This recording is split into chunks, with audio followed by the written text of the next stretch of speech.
What's up, everybody? We're going to talk about taking the roots of complex numbers. Um, so the formula that we're going to use, this formula right here, it's not too difficult. It kind of looks a little busy, but I'm going to explain what we're doing here.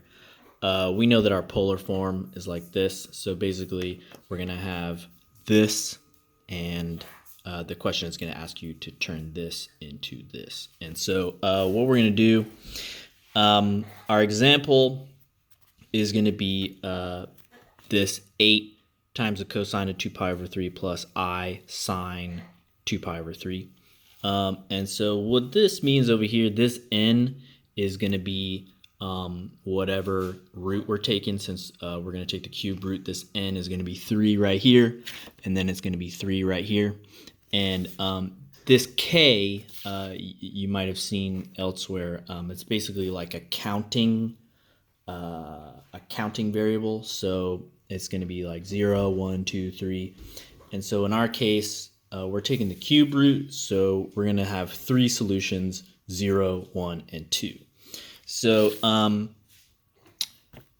our example here, 8 times the cosine of 2 pi over 3 plus I sine 2 pi over 3. We're going to take, this is our angle, right, 2 pi over 3, and we're going to sub it in up here. And then the k is going to be 0, 1, and 2. And then n is our same number from over here, the cube. So that's going to look like this once we kind of get everything all subbed in there. The cube root of 8 is 2. And then everything else is plugged in to look like this. And so now all we have to do is we take k and we sub this in 3 times for 0, 1, and 2. And so I'm going to show you guys kind of like just a way to save time if you have a calculator. So what I'm going to do is I'm just going to take this little part right here, and I'm gonna put it in here. So we got 2 pi over 3 plus 2 pi. I'm going to use x just in the calculator. It doesn't have k. And so the way we can save time in here, because we're going to use the same equation just with some different variables. So I got my equation right. So that's this part here.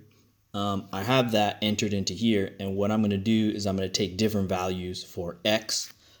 In the original it's k, but there's no k on the calculator. So we're going to go with x. And so this is pretty slick. You can save a lot of time. So we got to solve for 0. And so I'm going to press this little calc button right here. Calc. And it's going to say, what's x? I'm going to say it's 0. And I press enter. And then shabadoo. So that's our first solution for 0 is 2 pi over 9. And okay, now we need 1. So I'm going to go back over here. I'm going to press calc and then 1. And boom, there we go. So that's our solution for 2. That's cosine 8 pi over 9 plus I sine 8 pi over 9, and that's times 2.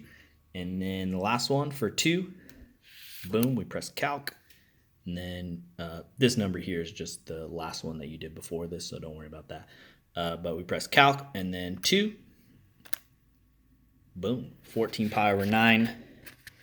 And so these are our 3 solutions. This is kind of the polar form of the polar form of the solutions. And then I guess if it asks you to like an approximate answer, then you can distribute the 2 and sort of get your the a plus bi form. But anyway, yeah, that's roots of complex numbers. If you guys don't have one of these calculators, they're pretty sweet and they're not too expensive. And you can save time when you have to like do these. You have one equation that you have to do some subbing of like a bunch of values for that x or that variable. It saves you a bunch of time. So yeah, thanks.